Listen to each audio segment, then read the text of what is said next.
Bon, mes chers amis, la mythologie grecque, deuxième partie.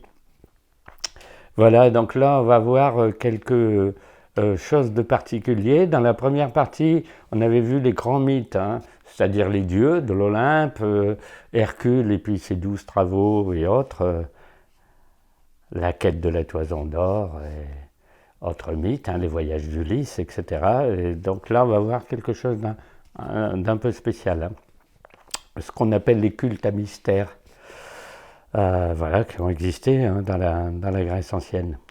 Alors, avant, il faut donc distinguer ce qu'on appelle la religion, la mythologie et donc ces cultes à mystère. Alors la religion, tout le monde sait ce que c'est, bien entendu, puisqu'il y a la nôtre, la religion catholique actuelle, et puis la religion grecque. Alors, si on prend le culte d'Athéna à Athènes, qu'est-ce qu'on fait? On fait un grand défilé le jour de la fête d'Athéna, on monte à l'acropole, etc. Tout le public, tous les gens de la ville sont quasiment là. Il y a tout un rituel, c'est très compliqué, hein, puisque des jeunes filles ont tissé pendant toute l'année la tunique de laine de la déesse.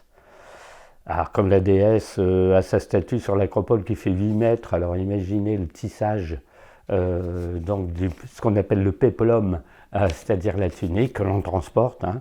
Et donc il y a le concours de la population donc dans cette religion. Alors quand vous êtes dans une ville, vous avez le culte de Poséidon, le culte d'Hermès, d'autres divinités. Chaque cité avait un petit peu sa divinité privilégiée.